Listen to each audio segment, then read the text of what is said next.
73 வயதுடைய ஒரு பெண் ஒரு ஃபேக்கான ஒரு பொய்யான திருமணத்துக்காக இந்தியாவிலிருந்து அமெரிக்கா சென்றுள்ளார். இவர் ஒரு கிரீன் கார்டுக்காக ஆப்பிரிக்கன் அமெரிக்கன் ஒருவரை திருமணம் செய்து ஒன்றாக வாழ்ந்து வந்துள்ளார்.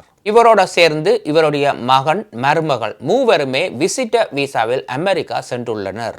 இவர் திருமணம் செய்தது இவரை விட 9 வயது இளமையான 64 வயதுடைய டெஸ் மெமோ என்பவரை. கடைசியில் இவருக்கு கிரீன் கார்டு கிடைத்ததா இன்டர்வியூவில் என்னதான் நடந்தது?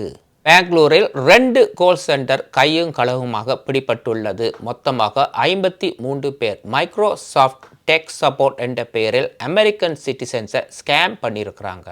இன்றைக்கு இந்திய மாணவருக்கான அமெரிக்க ஸ்டூடெண்ட் விசா நிமிடங்கள்ல செகண்ட்ஸ்ல ரிஜெக்ட் பண்ணி வெளியில அனுப்புறாங்க. டெல்லி கப்பல் 3 வயது குழந்தையை விட்டுட்டு அமெரிக்கன் டூரிஸ்ட் விசாக்கு அப்ளை பண்ணியிருக்கிறாங்க. மனைவியை சர்ப்ரைஸ் செய்வதற்காக வெறும் 90 நிமிடங்களில் US விசா ரிஜெக்டட்.